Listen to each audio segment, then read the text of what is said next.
Hello, everybody. Welcome, welcome, welcome. Come on in. I'm Nick Weeks, and it's good to see each of you for today's webinar for Rooted for Success Career Readiness 101. And today is March 17th, and we'll have you out by 5 p.m.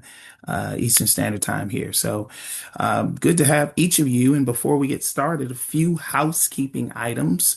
We encourage you to turn your camera on. It is really great to see folks' faces. So I'm not speaking to blank faces there. And then, of course, if you can use the mute function, we do want to respect the speaker in the space. And then right click on your name and add your organization or school. It's always helpful to see where folks are coming from. Here at the PLT Canada and SFI organization, we stand by those that have come from times before us, and we respect that diversity. And that's something I'm big on. And currently, I'm on the Georgia Tribal Council lands of Augusta, Georgia, and very happy to be on those lands. And so, again, we respect those indigenous rights of those that have come before us. We have a phenomenal team here. I always say I can't do this work by myself. We have about several individuals that work on our career pathways team. And so while you might see some of them at our conference, you might see some of them in our mentorship programs, they are working behind the scenes to make sure that we have a phenomenal program for you. We have coaching opportunities like the one you're attending today. And we also have our scholarship program that is upcoming. So I'm really excited about some of the really great work that we're doing in and behind the scenes. Today, we're going to talk about building a high impact resume. What does that look like? Then we'll touch on growing your network, how to market yourself, how to add folks into your network. I always let my folks know creating a digital work portfolio is huge. It's instrumental in making sure that you move forward in your career path. And of course, mastering your interview anxiety. So there's anxieties. A lot of times people ask me questions, Nick, how do you do so well? How do you do so well in those interviews? That's because there's some really great tips that I give about mastering your interview anxiety. So we'll teach you guys that today. But before we get started, let's have a little fun. It's called Waterfall. And so on the next slide, please answer in the chat, but don't click send until I say 3, 2, 1, and I'll say waterfall. And so I want to read off those answers that you put in the chat. But so again, answer in the chat, your answer to the response. But don't click send until I say 3, 2, 1 and say waterfall, and then I'll read off those answers for you. So what are you looking forward to most about today's session? 3, 2, 1, waterfall. Let me see those great responses. I'm going to the chat. What are you looking forward to most about today's session? James says learning lots. Excellent. That's what we want to see. You want to see you take something away. Looking forward to building a strong resume. Yes, that is definitely going to help you. This session is really going to help you move forward. So thank you, Georgia. Alexandra says to learn a little bit more about the industry and hear from the pros. Well, thank you so much. We do have a couple folks on here. I think James has his RFP in Ontario, if I'm not mistaken. So that's hopefully he'll be able to chime in a little bit. Anita says to build the required knowledge to be compatible on the international market. Okay, that's awesome. Okay, so hopefully you all learned some really great gems from today's session. So the first thing we're going to touch on, and you should be taking notes, asking questions. I'm a very free-flowing type speaker, so I always love to hear from the audience about their questions or concerns as I speak. So what is a resume? A lot of folks get resumes wrong. I hate to tell you. They think a resume is a laundry list, but what a resume really is a marketing tool. And that's where you're selling your knowledge, your skills, your ideas, your research. You're selling yourself to a potential employer. So, folks, a resume takes intentionality. Okay, we're not just putting everything that we've done, even though it's great that we've done different aspects, whether it's volunteer, internship, apprenticeship, fellowship, all the ships. We want to make sure that we are utilizing that space to sell the most important skills to the employer of choice. That resume is going to include your work history. That doesn't mean that you have had to have a formal job. You might have been a volunteer.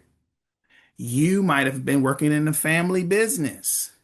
You have maybe had an apprenticeship or fellowship. So all of those great things make your work history. And then we need to see an outline of those experiences, a summary, if you will, of some of those highlights. You can also include course projects, volunteer, and other things that you're involved with in the community. So that's really helpful when folks are reading that resume to summarize all of these really great things. But the bottom line is we want to convey to the employer that your skills, your knowledge, your abilities, that you have everything to do a particular job. That's what you're trying to convey. So a high impact resume, the first thing it'll have clarity. What is it that you do? If I had to look at the resume, again, we must assume that the reader does not know you and they've never met you before. They don't know your background. They haven't heard your story. So if they were looking at your resume, they want to quickly assess what is it that you do. Okay. So at the top of that resume that you have, always the first thing I look for when I review folks' resumes is the title. Do you have a title? Now you can, of course, change the title. Maybe it's forestry technician. Maybe it's other aspects of forestry, but I need to see something that tells me specifically, oh, that's what you're trying to do. If I don't see that, then what happens is I assume, and we never want the reader to assume what you do. Okay. Clarity also applies to the acronyms. Sometimes I read resumes and somebody said, well, I'm a JS5. I have no idea what a JS5 is, okay? Because as the reader, I have not been at your place of employment or your place of volunteer. I haven't done the work that you were doing. So instead of saying the JS5, I might say, hey, I volunteered as a forestry technician or vegetation coordinator. But you have to tell me the title instead of the acronym because we always want to make sure we have clarity. The second thing is it in a proper format? Is it easily readable and scannable? So a lot of times folks just want to jumble stuff on their resume and I can't read it. I have to try to find information to see if you qualify for the job. So we want to make sure that it's also readable and scannable so we can quickly identify, oh, got it. You're graduating next year. Oh, got it. Yep, you have GIS skills. We always want to make sure we highlight. We can use bold, italics, underlines, but the name of the game is make it easily readable and easily scannable. So that also applies to our fonts. If I've read resumes where the font was so small that I had to really go in with a zoom magnifying glass to see what that person qualified for. So of course we want to make sure that folks can read it, they understand it, and it's clear.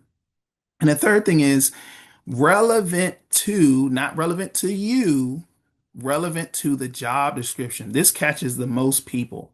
So folks, when you turn in a resume, it's not every job I've ever worked. Well, I used to babysit for my nephew. Well, that's great, but how does that apply to the forestry technician role? Okay.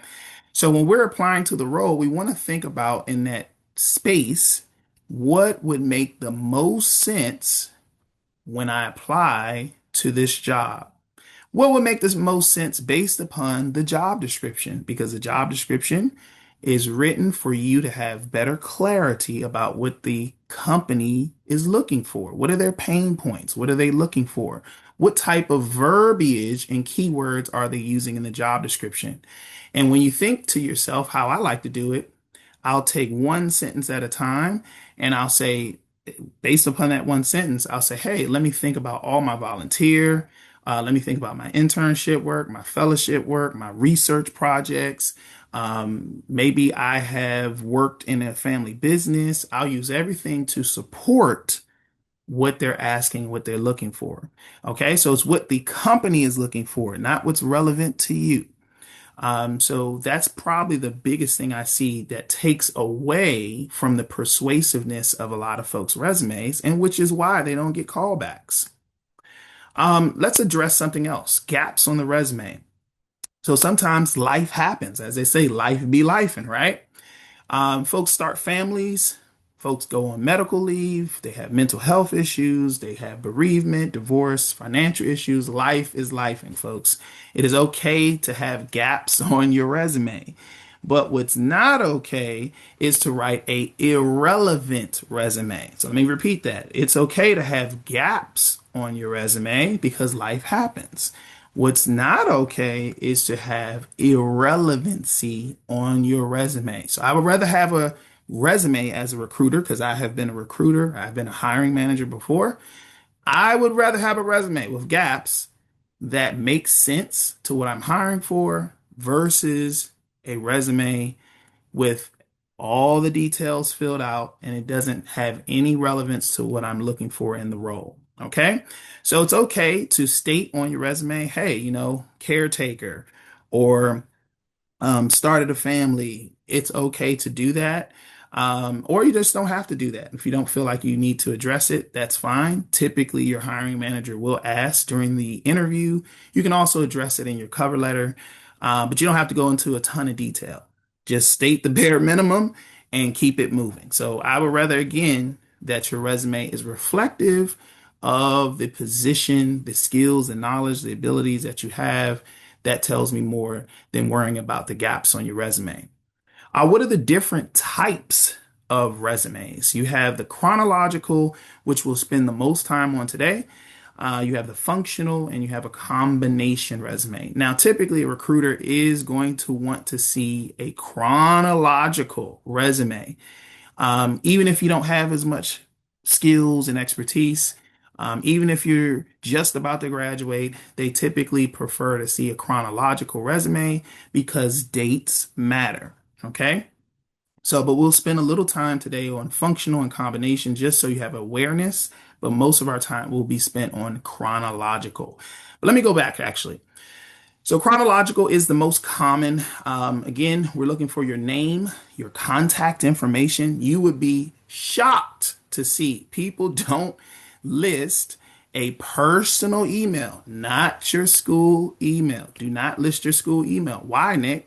Because when you graduate, your school can take your email back or they can shut down your account. And guess what? I've reached out to people and guess what? I couldn't get to them because their email shut down. So use your personal email. Doesn't matter if it's Gmail, AOL, doesn't matter.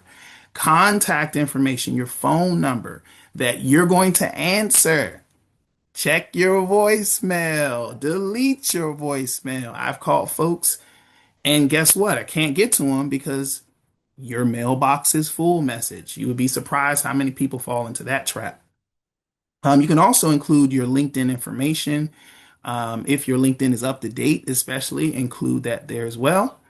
On your chronological, you want to have a professional summary. We'll talk about that a little later. You also want to showcase some of that work and volunteer experience because you get credit for that. Your education, particular coursework that you're taking, and of course, certifications or trainings, which is big. It's not just, especially if you have gaps, you really want to show, well, hey, you know what? I was out maybe on family leave or I was caretaking, but I didn't just spend that time doing nothing in terms of my career. Maybe I was going back to school, maybe I was taking courses, et cetera, et cetera. We have functional resume. That's preferably used for folks that might not have the number of years of experience, so less than 3 years of work experience formally, or when you're pivoting your career. So let's say you have had a career in education, but now you want to really go into forestry. That would be better for a functional resume. And then you have a combination, which a combination resume is used by professionals that typically have some work experience. And I would say probably 2 to 5 years, sometimes even more than that, but it's for early professionals. But again, recruiters preferably prefer chronological resumes. All right, so here we have Ethan Carter with a functional resume. I want you to take note of what that looks like and how you can set it up.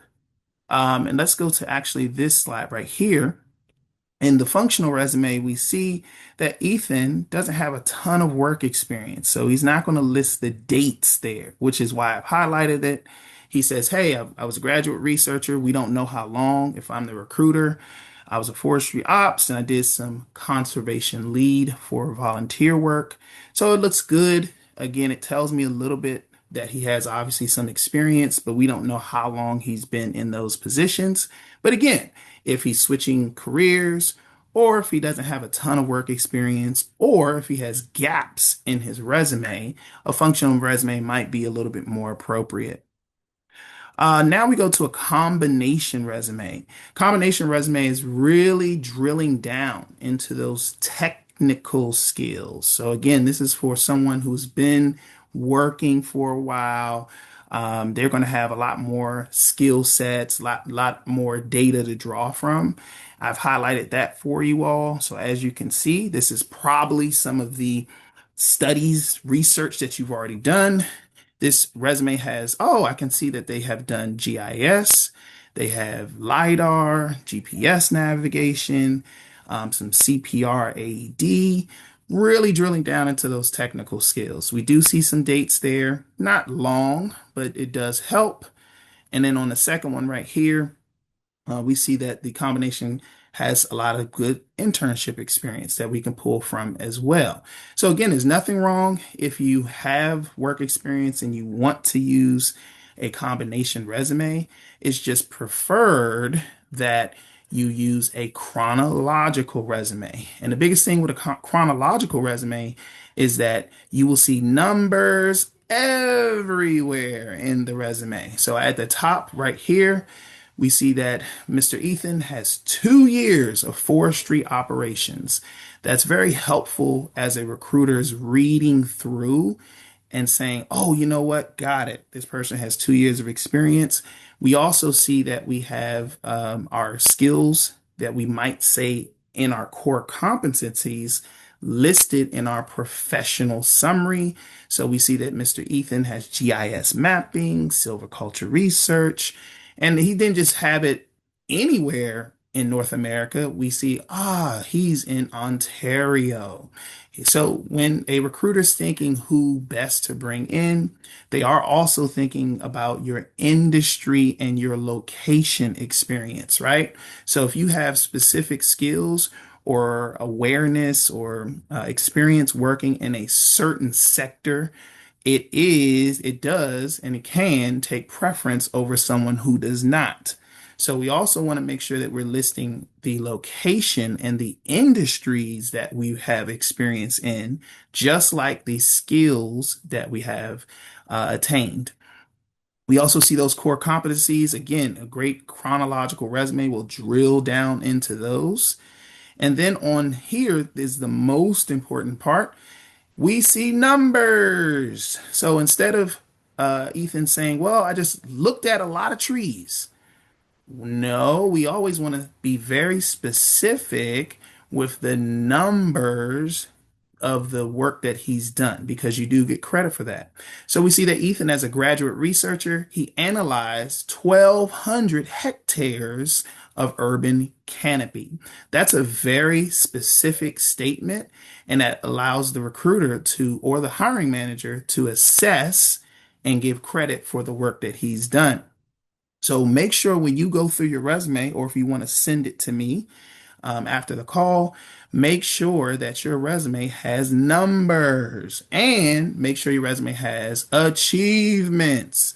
So it's not about just, and this is why recruiters really love to see a combination resume. It's not just about having numbers on there and job duties. Oh, I did this, I did that. How did you bring value? How did you add value to the organization? What do I mean by that, Nick? How did you help the organization grow? How did you help them do better business? How did you help productivity? And everything, most things, I'm not going to say everything, but most things that you've done, even though you might not have thought about it, you can quantify that or estimate that. So that's what we want to see in a chronological resume. We have dates, we have numbers, we have value adds. So it doesn't just look like you sat there and twiddled your thumbs. You actually added value in some capacity, whether qualitatively or quantitatively. Okay. So that's what the main advantages of a chronological resume are. Now you might say, well, Nick, I struggle with writing my resume and maybe thinking about those value adds. I totally get it. I was reading your mind. That's why you're going to use, you can use several. I mean, it's much easier to write a resume now once you know how to write and set it up. Well, I love AI, but AI specifically for setting up resumes is so helpful. We have Gemini, we have Claude, we have ChatGPT. We have really great tools to go through that resume and prompt it and say, hey, how can I add more value? How can you give me more quantitative examples in the job duties that I have, right? So that way, when a reader reads it, they can really understand and almost feel like they're there while I was doing the job. And if you write your resume like that, I don't guarantee much, but I can almost guarantee you're going to get better feedback.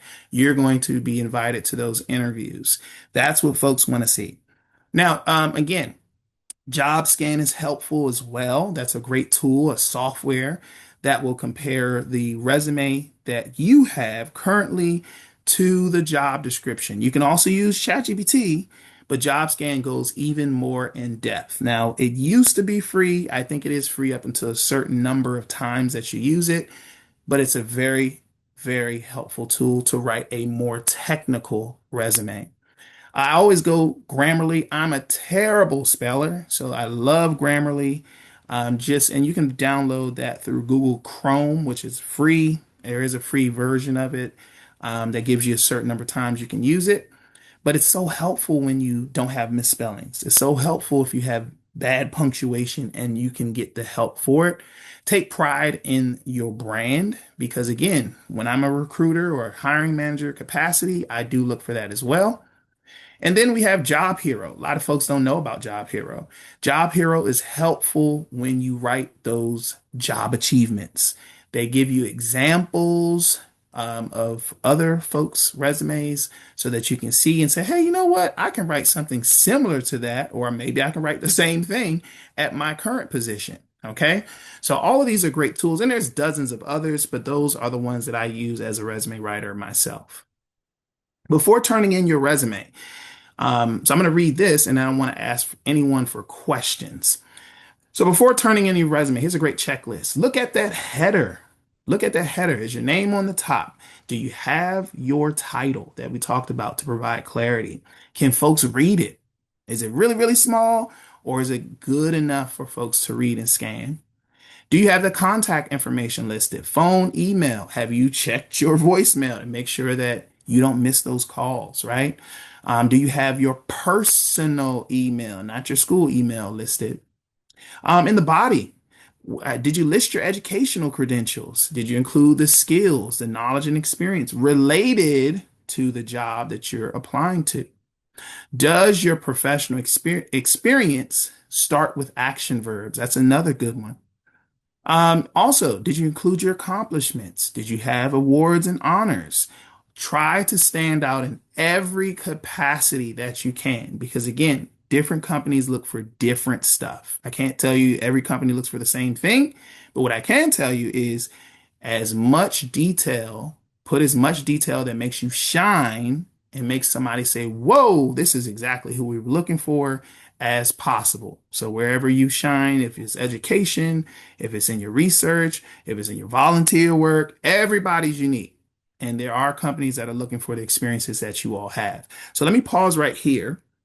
and take about 30 seconds to a minute and ask, does anyone have any question? There's no silly questions. Let me ask for questions. You can put in the chat. You can come off mute if you want to do that. This is your time.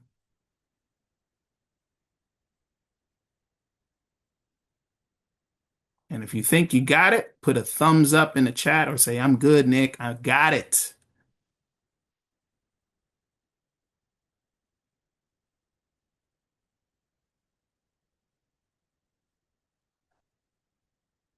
Alexandra, are you good? Anita, are you good? Excellent. Georgia, thank you. Thumbs up. Excellent. Okay, moving on. Growing your professional network. This is actually one of my favorite parts, even better than the resume. Let's talk about how you start to network and job search. That's really big, folks. It's not just your resume, right? Guess what? I just talked to a friend of mine who's a recruiter, and she's told me she had 250 people apply just today for a remote job. Can you believe that? 250. Now, I don't know when she'll close the job vacancy, but that tells you that your resume, yes, it is important to have a great resume. But to me, it's even more important to start thinking about what organizations you want to work at and also how to network with those organizations that you want to work at. So, this is a quick activity. We're going to take about 5 to 10. I want you all to create a list of 5 to 10 organizations or people that you have in your network. And these are people that, or organizations that you'll be interested in getting to learn more about. And I'm going to tell you why. So let's take about 5 minutes, and then I want somebody to volunteer. I think I'll call on Georgia. Georgia, can I call on you? I'm going to assume you said Sure, yes. you can. Awesome. So I'm going to say, let's take about 5 minutes. Right now it's 4:29. I want you all to think about folks that you know, people in your network, or organizations you've always wanted to work at. And then I'm gonna ask a couple questions. We'll be back on about 4:34. 4:34. All right, we are back. So hopefully you have your list. Georgia, let's start with you. Who's on your list? What organizations or people are on your list, and why did you select them? Sure. I made a list of 5 organizations because I'm a forestry student and I was looking at forestry or environmental consultants that I have classmates who have worked there before, so it would be worth getting Mm, to know more about. So I mm. chose Cabin, Coastal, Strategic, WSP, and McTavish Consulting. I love it. I love it. Thank you so much for sharing. WSP, yes. I actually have a connection there, which is crazy. That's great. Let's go to Alexandra. Did you want to share? And if you are in class, it's okay. Okay, I think she's in class. So again, what I tell folks is when you start applying for jobs, many a times the best ways to go are reaching out to people that are closest to you. These are friends, family, boyfriend, girlfriend, partner. Look at the organizations they work at. Look at their career paths. Doesn't mean they have to have the same job as you, but what that does mean is that they, A, can be a support system. Do they have your updated resume? Have you let them know, hey, you know what? I'm looking for this type of position? Because I tell folks, many hands make light work. Don't do the process of applying for jobs and looking for roles by yourself. You have people that are there to help, to support you, but they have to be armed with those tools. Second thing I tell folks, when you look at these organizations, they have LinkedIn pages. That's the purpose of LinkedIn. Start to look, hey, just like Georgia said, hey, I know somebody that works at WSP. WSP is huge. There's opportunities not just in on Ontario. There's opportunities all across North America. So also when you look at their pages, look to see if there's conferences. Where do these people hang out? Where does this organization, what do they promote on their LinkedIn and social media? So what I love about LinkedIn is it allows me to do some internet sleuthing, if you will, some research to see how I can start making my presence known and building relationships with those organizations or people that work at those organizations. So I'm not just a resume. I tell folks all the time, don't just depend on your resume. You want to stand out in other ways. And most times, companies want to do business with people who they know first and who they trust first. So they know, they say, hey, you know what? I remember Georgia. She was on our call. She was at our conference. She's done a project for us. That's going to stand out 10 times more than somebody that applies cold. Now, I didn't say that you couldn't get a opportunity if you apply cold, but what I am saying is you want to start to develop an edge over all the other people that are graduating, all the other people that want to work at WSP. Why would they choose you? That's a question you have to think. So I love that activity. Here's an example. So I don't tell folks theory. I don't tell something, folks. I don't tell you all anything I've read in a book somewhere. I tell you what really works in the market. I use it for myself. I use it for those folks that I advise, and I use it for students like yourself or young professionals like yourself. I reached out to Lisa before I started SFI. I was looking for work. I have a degree and I've been working for quite some time. So maybe you can say that's a slight advantage. But I reached out to Lisa. The point being, I reached out to her. I saw her on LinkedIn. I had an organization that I wanted to work at. And I said, oh, you know what? This person, Lisa, works at the organization. And I shot her a nice message. And on LinkedIn, one thing that you'll notice is as you use it, LinkedIn learns your behavior because LinkedIn is an algorithm. It learns the behavior of the user. So the more times you use it, the more times you reach out, the more opportunities that you see. So reached out to Lisa. It was supposed to be a 15-minute call. And she said, oh, I only have 15 minutes to talk to you about the position. And guess what? Got on the call with her and it turned into an hour. We were laughing. I have a daughter. I talked about my daughter. We were talking about things outside of work. And we had such great rapport that, as you see in the conversation, I sent her a nice message after our call. I say, Lisa, just wanted to thank you. And she says, it's my pleasure. Please mention my name during your phone screening. Now, the funny thing about this is Lisa is not a hiring manager. Lisa is not a recruiter. Lisa just worked at the company I wanted to work at. Now, I could have just applied and just left it at that, but because I reached out to Lisa, she put in a good word for me with HR, and I was able to get the interview. Now, unfortunately, the position didn't pay what I needed to pay, but it shows you this is not the only example. I could give you tons more, not just for myself, for other people that I advise. But again, it shows you that you can get an edge in the process when you start building relationships with those that work at the organization that you want to work at. Does it work every single time? No, but we only need to work one time so that way we can get the edge that we need. And so again, let's see what you would do if you had to reach out today. And this is what you should be doing. Hello, Mr. Weeks. I'm a student. Just tell folks a little bit about yourself. And I give you this, but you can make it your own. You can tweak it. As a student studying at University of Toronto, I found your LinkedIn profile on the jobs group page. I'm interested in learning more about your position, and I would love to schedule a 15-minute informational interview. That's so helpful. People do want to take the time to help you get into the industry. Everybody's not going to take the time, but there are folks that are. And especially if you're in the same area, set up a coffee chat. It doesn't have to be virtual. It can be a Zoom call, it could be a phone call, it could be a coffee chat.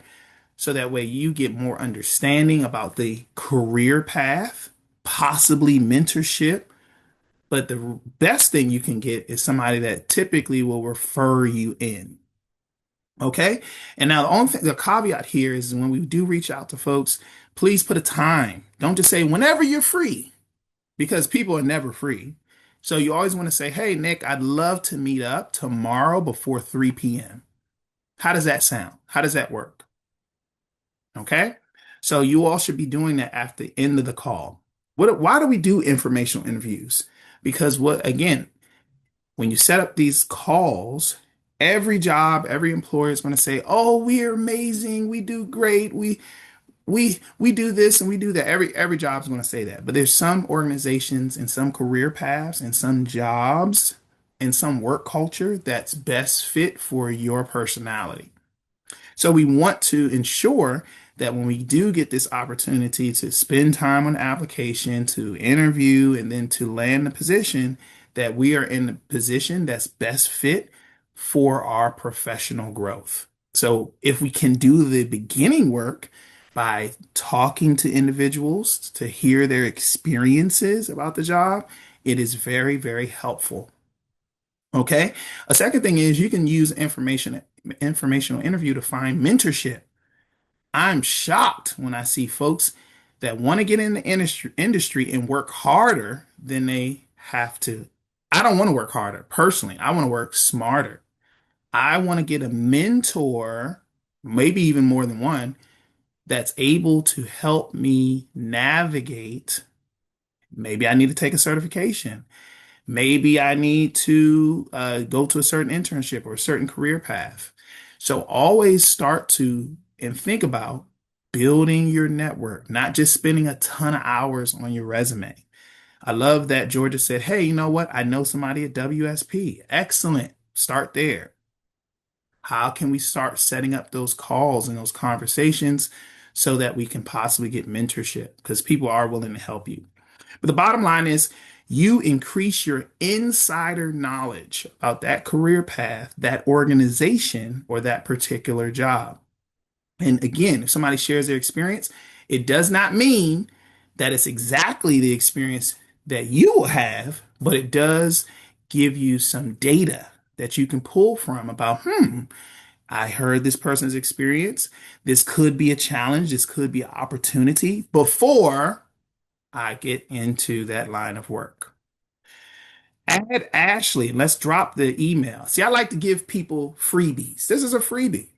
Add Ashley to your network. Ashley's on LinkedIn and she works as a recruiter. She knows me very well and she also knows PLT Canada very well. Guess what? Ashley works at Interfor. So if you're looking for work, even if they don't have an opportunity right now, you should start being able to build your network because Ashley knows other people. She has other relationships in the industry. So when you check the chat, we have Ashley's email and her LinkedIn or her LinkedIn. Feel free to add her, let her know that Nick says hello. Let her know that, hey, PLT Canada referred you so that you can get some consideration. Ask her to set up some time. Ashley, did you have a few minutes tomorrow so I can talk to you a little bit about maybe some opportunities? Start the ball, start the process. Don't wait until you graduate. I'm going to graduate and then I'm going to jump in with, I'm going to start the process right now, today. So do that today when you get off the call. Now, creating a digital work portfolio, I wanted to touch on that. I would be remiss if I just did this call and didn't talk about how this is going to give you another edge. Most people don't have a digital portfolio. Nobody told me about a digital portfolio when I graduated. We want every single edge that we can. And I want to share a quick story. Sophie Dixon Oddie. Dixon Oddie, she actually was in 2024 our green mentor. She took our programming opportunity for mentorship, which everybody on the call should take. That'll be opening up, I believe, next month. And she took the mentorship program. It's about 3 months. She was already early entry in working as, I believe, a forestry technician. Got a great mentor, somebody behind her during that 3 months. Fast forward to 2025. She gets selected for our Young Delegate Scholarship. And last year, I believe we were in Minnesota. So she got the chance to go to our conference, learn how to network even better. And she started take. See, one thing I love about Sophie, she doesn't just take the information, she implements. I saw her at the conference myself, talking, adding people to her network, working on her resume. She scheduled some calls. So she wasn't just talking that she was going to do it, she got it done. I'm pleased to say 2026, Sophie is now not only doing her dream job, but was promoted in a leadership position in the industry, doing exactly what she loves to do. She shot me a message, said, Nick, thank you so much. I said, Sophie, I didn't do anything outside of giving you the information. I want you to remind you, one of the ways that Sophie stood out, not just because she had the initiative, but she had a really phenomenal work portfolio. And in her work portfolio, when we met, she said, Nick, I'm in the industry. This is in 2024. I'm in the industry, but I'm getting to the interview stage, but nobody's giving me a call back. Nobody's giving me an offer. And I said, Sophie, I said, during your interview, are you using a work portfolio? And she said, no, Nick, I don't even know what that is. I said, got it. So we worked on that. That was something that we talked about. What should be in your work portfolio? Well, if you've ever done any work in the industry, maybe you've done volunteer, again, worked for your mom and pop, worked in your community. I don't know. But any hiring manager or recruiter is always going to think to themselves, do I believe this person? And if you only have a resume, you don't have much evidence. It's just like going to court. The judge is going to believe evidence first. And what is evidence for our work portfolio? Pictures, video, research, projects, performance reviews, certifications, licensure, recommendation letters, professional development trainings. All of these great things that you say that you've done, but I need to see it. I need to see examples. This is the time to share it so that way folks can say, oh, yep, she was telling the truth. This is phenomenal. Most people are not going to have a work portfolio when they go into their interview, which is why they have a lot of anxiety. Every interview I've done in the last 7 years, I have my own work portfolio of showcasing some of the great achievements that I have that make me look great. If you don't know where to start, I always tell folks, well, as you list and redo the resume that we talked about today, think about, hey, did I take any pictures? Think about maybe there was a supervisor I work with that really enjoyed the work that I do. Can I ask them for a performance review or a recommendation letter? Absolutely. Okay. So when you showcase that work, that is going to take you an even further notch. Your next interview is going to be so phenomenal when folks see the work that you've done. Now, Sophie is an artist. One thing that, yes, she does forestry, but she's also a graphic designer. So she took all these great experiences, and in the middle there, she charted her experiences out on a piece of paper, and she printed out a topography, I think that's how you say it, topography map of some of her internship experience. And then she also does graphic design, like I said. She designed a couple really cool creations for business cards. And all this was a part of her work portfolio. And when she told me, the interviewer was so blown away. Oh my God, phenomenal. This is exactly what we're looking for. So don't make it harder on your interview when you don't have any evidence. Have a phenomenal high impact resume, but please, by all means, start the practice. That's best practice to create and keep your work portfolio. It's not your company's job. Don't say, oh, my company didn't give it to me. It's not their job. That's your responsibility. But I can guarantee you 9 out of 10 people don't use a work portfolio. They don't even know. They didn't tell you that in school. They focus so much on the resume, but they skip out on the examples of your work. I hope that makes sense. All right, quick share out. Let's take about 1 minute here because we're at 4:50 and I want to make sure that we get you all out on time. We talked a lot about resumes and a portfolio. How would you change your resume? How would you change your work portfolio? I just want to hear one person and then we'll move on.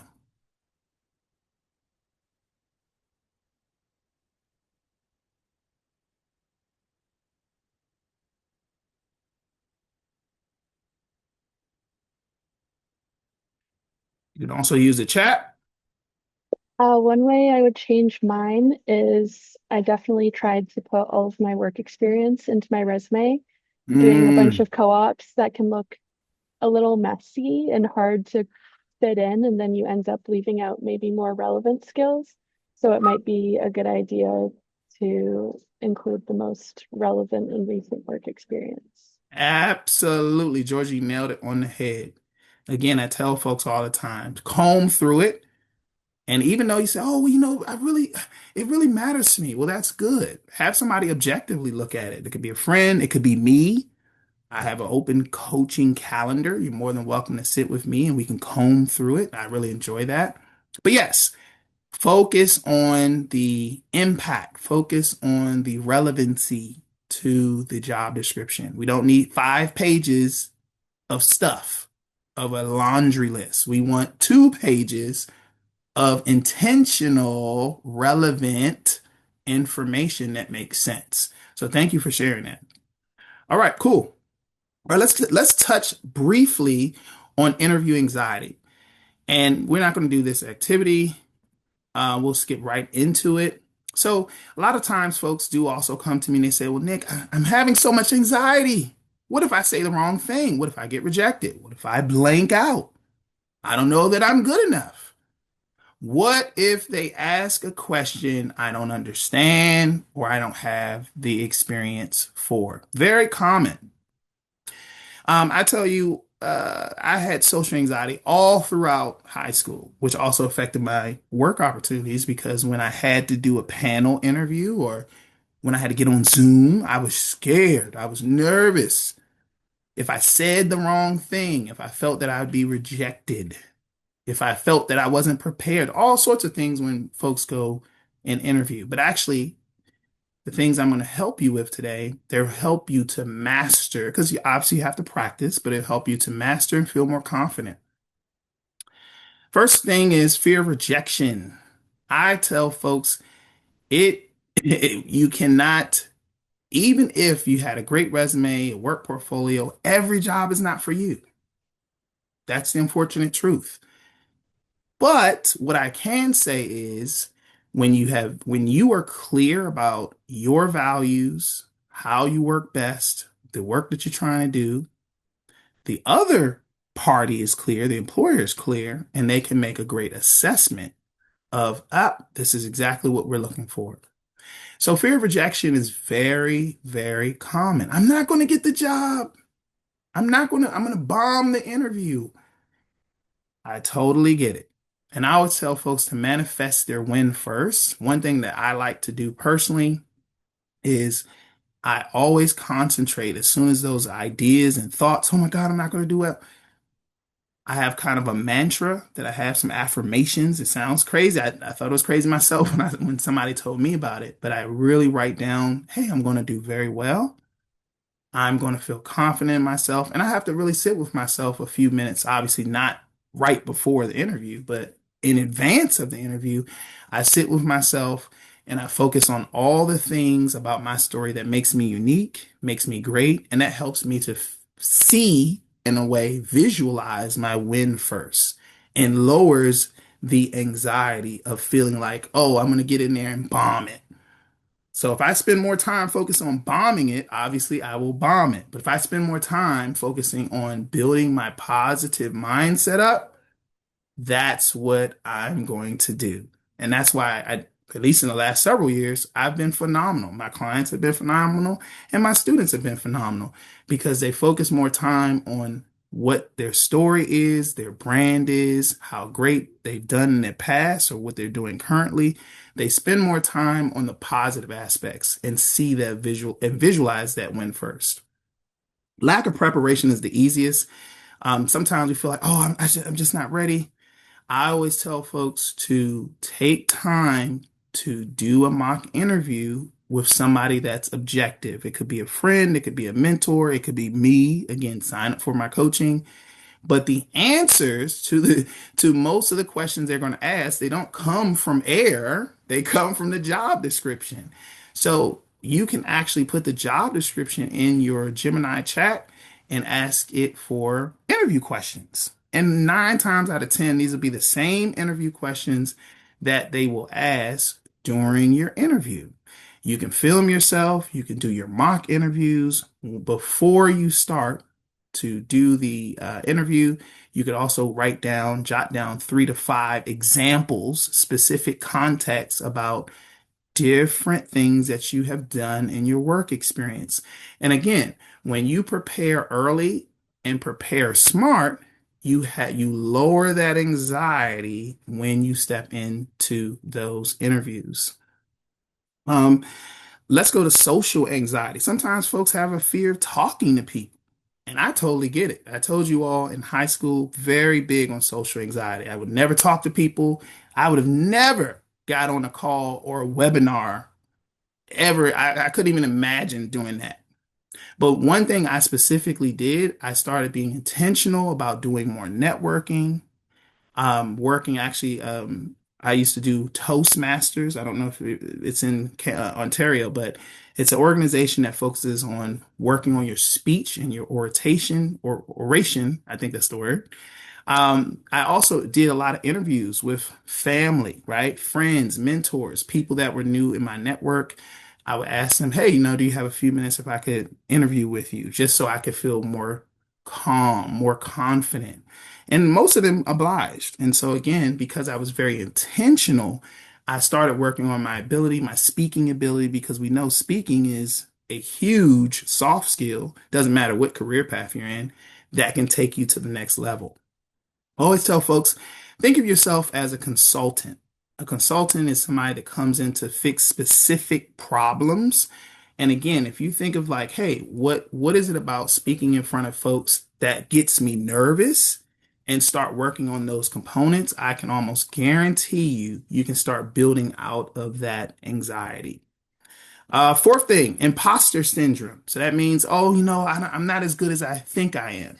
And that's why I tell folks to create your work portfolio. Have those examples of the work that you've done. So when you see it and when people are looking at it, you don't have to do a lot of talking. That's what I love about a work portfolio. The proof is in the pudding. A picture says 1,000 words, right? So I don't have to spend a lot of talking in my interview when people can visualize the work portfolio, PowerPoint presentation, a printout, share your screen, whatever you need to do. But it really helps you feel more confident that, I am pretty smart. I am pretty sharp.